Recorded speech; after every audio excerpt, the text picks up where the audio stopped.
You're good to go there? Yep. Okay, good evening, everyone. It's August 31st, we're having a special council meeting. It's a public meeting, and it's proposed planning and zoning amendments. The details are on your agenda there, property at 82 Main Street, and we have some people here to give us a presentation, so I'll ask them to introduce themselves and go ahead.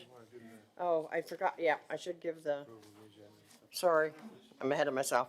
Yep, I should do the land acknowledgement. It's not.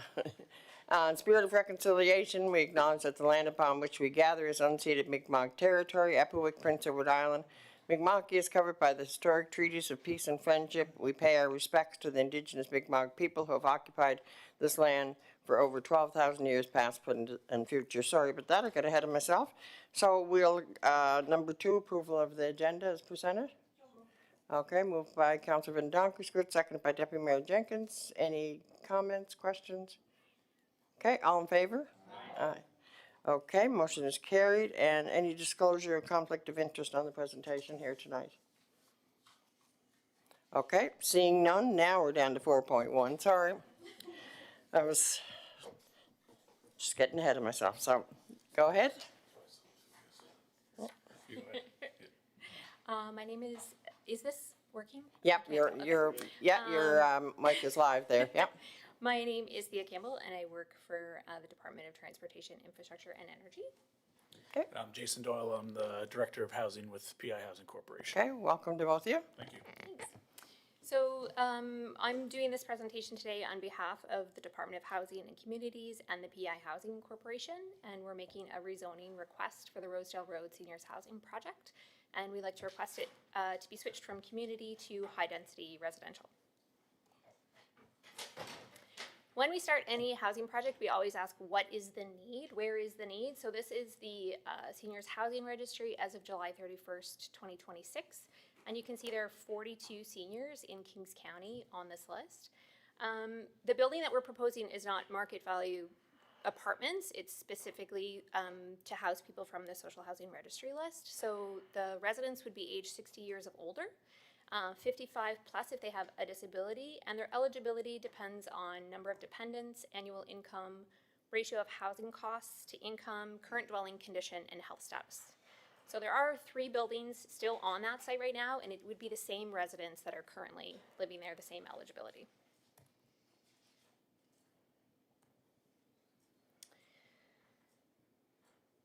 So we knew, as the province, that we had a need in the community, that we wanted to put housing here. But the next question we asked was, does the municipality have a need? So we reviewed the Town of Three Rivers Housing Needs Assessment, the Kings County Housing Needs Assessment, the Three Rivers Official Plan. And it seemed unanimous throughout all of the documents that seniors housing and affordability were a priority throughout. So that sort of solved the question of, are we all interested in creating housing? This is the location of the site. Oh, my little mouse doesn't show up on the screen. But you can see we're in the Montague area of Three Rivers. The main line down the middle is Main Street. You cross the bridge. About 700 meters down the road on the left-hand side, there's a little road called Rosedale Road, and it's the former site of the Riverview Manor. Taking a closer look, number 17 is the main street, and you go into Rosedale Road. The X-shape building was the manor itself, so the 3 other buildings that you're seeing remain on site. The green area is forested, and then the property slopes fairly steeply down towards the water, and it's about 12 acres. This part, the site is located in the urban settlement area, which was we can't propose density in areas that aren't zoned for density. So this was good to see that it's already zoned to have development happening. However, of course, the zoning is incongruent. So the property that we're on, you can see the pink with the ring road, the Rosedale Road, and it's zoned community. On the water side, it's zoned as mixed use. On the left-hand side in the front of the property, it's high-density residential, which is what we'd like to match. And to the left of the property is low density. So that side of the property is forested. It wouldn't be appropriate to put something pressed right up against the low density residential. It's forested, and in our proposal, it remains forested.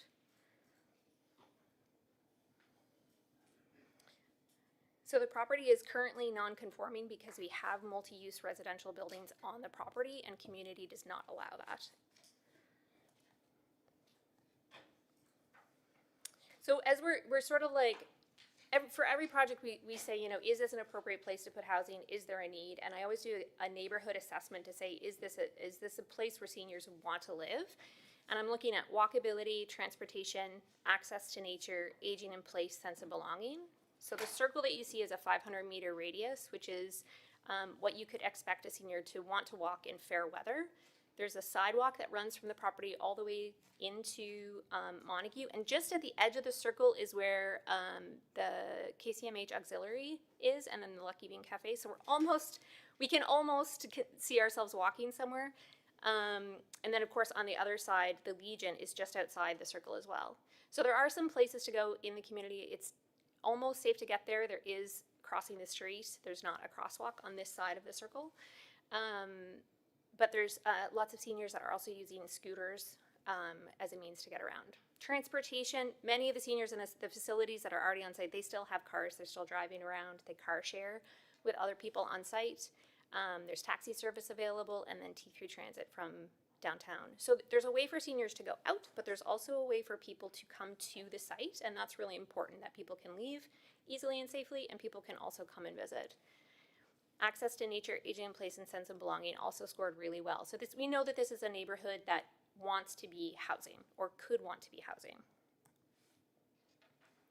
When we zoom in closer to the site and look at what's happening on site, buildings A, B, and C are those existing buildings. So there's 32 units currently on the site. There's a tiny little building that is a maintenance shop, and there's a space where the seniors bus parks. And there's a couple of things happening on this site that it's happening on this site. It happens in lots of our seniors facility, and it's a pattern I'll call a chair by a door. And it's something that happens naturally, whether we design for it or not, but it's something that we've been designing for more and more often, where seniors love to set a chair by the door. Sometimes there's gardens, sometimes there's decoration, sometimes it's just a chair by the door. But it's something that we want to facilitate for seniors because it's obviously something that they're interested in doing. This particular site has a very strong pattern of gardening, and so it's something that we would take inspiration from in proposing the new design for what we would develop next. So this is the proposed concept. The large blue rectangle that's very rectangular in the middle is the proposed building itself. It runs north and south on the property so that all of the units would get daylighting. So the one side of the building gets all of the morning light and one side of the building gets all of the afternoon light. The other blue strange shape is the proposed parking area. There's a dotted line to the other side, which would be a proposed future building and proposed future parking. And so we don't have any plans currently to build on that side of the property, but it's incumbent upon us to do good planning to save space for future development. So right now we're proposing just the two blue sections. One thing that would happen if we went in to work on this site is we would end up doing things that are for the whole site and not just for the new building itself.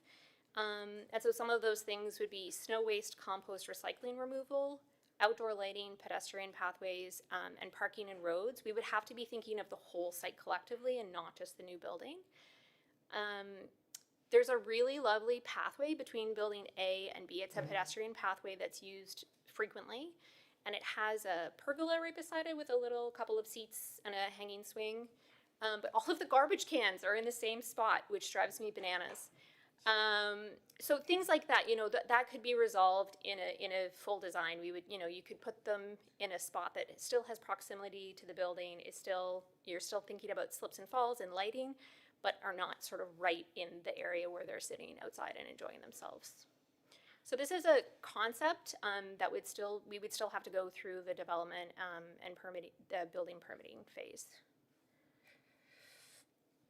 We can't make a design for the building until we have rezoning, but these are some examples that we've done recently. So the top left is a 30-unit in Charlottetown by 9 yards.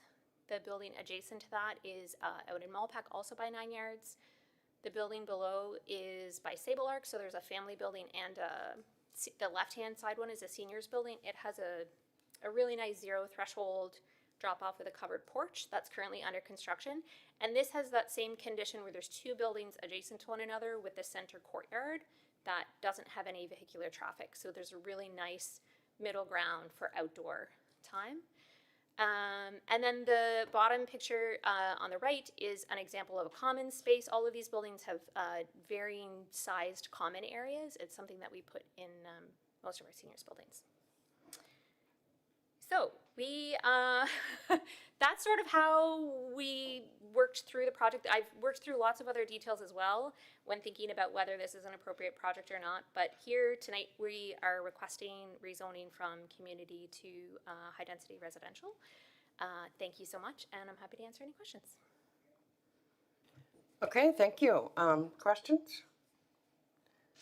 Go ahead, Councilor McFarland. Thank you, Your Worship. Deal, that was a great presentation. I like the look of the buildings. I was hoping something would come of the property up there soon. You mentioned scooters, and not all seniors have access to vehicles. Yeah. Is there any look at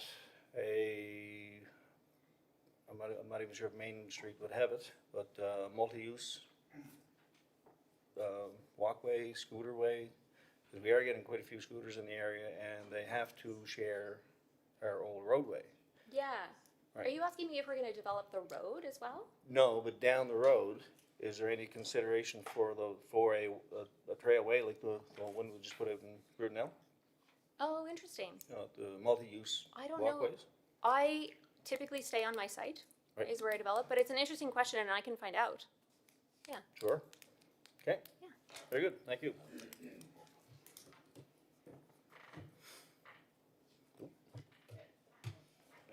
Okay, Councilor Spin? Just curious, it's going to be a 30 unit, right? Our proposal is 30 unit, yes. And it seems we build everything small and try to accommodate everybody after the fact. Would you ever think of like our new manor? It's a beautiful building, Yeah. but there's a few of us that ain't that far away from going there, right? Yeah. So, why would you? I just think 30 is going to accommodate the people now, Yeah. but where are we going to be? Yeah, so I have looked at the curve of like how many seniors we're going to have over the next 20 years. And then also the housing registry list that we have. And I looked at the constraints of the site. So that square that I drew on the site is the footprint that times 3, because we can only go up 3 stories. It fits a 30 unit building. So if we want to do 2 buildings on that site, that's what fits in that space. So there's like, there's a couple of different requirements when thinking about how to build out. There's also, unfortunately, we are government and we build lots of things. Right. And so we end up often building what we need for today, and then hopefully we're returning in 8 to 10 years to build the next thing that needs to get put down. But it's, I don't do all of government. See, we're running out of land too, right? Yeah, which is why we wanted to make sure that the site got built out in a way that we could fully build out the site. Right. Yeah, we didn't want to put one building in the middle of the site and then not have anywhere else to build. I just hope you save a little room for us. Well, me included. Thank you. Okay, do we have any other questions from council? Okay. Nope, looks like a great project, and as you can see, I don't think you have any trouble filling it.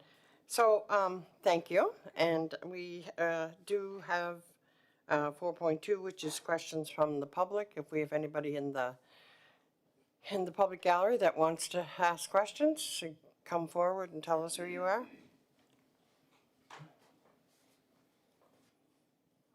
Good evening, Charlie Hicken from Albion. I've just got a couple of really easy questions. Will this building be owned and operated by the PEI Housing Authority? Okay, and I think you answered my second question, was concerning rent. Will it be based the same as the other buildings in that area? Yes. 30% of their It's rent geared to income, 25%. 25, thank you. I think it's an excellent idea. I've had some association with the other buildings that are already there, and the people that live in those buildings are as happy as can be. Each building is just like a family. They look after each other, they do hobbies together, and I think it's a perfect location. I'd like you to get the hammer and the nails out right away. I'll see what I can do. Do you have any idea when it might be ready for occupancy? It'll depend greatly on the rezoning process. So, once the rezoning happens, then we can get into design and then the timeline always depends on if we finish design sort of in December, it's another, we can't break ground until spring, so there's sort of too many factors right now to add up when it would be ready for occupancy, but, I'm hopeful to do everything in order. Thank you. Okay, anybody else from the public gallery? Nobody else? Okay. Thank you very much for coming to do that this evening. Thanks. And so this will be passed along up the line here at Town Hall and voted on. I'm just not sure.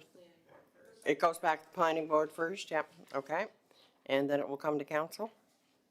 Yep, so it will take a little bit of time. And, yep, okay. So if there's nothing else on this, we'll call for the adjournment of this meeting. Okay, moved by Councilor Monroe, second by Councilor McLean, all in favor? Okay.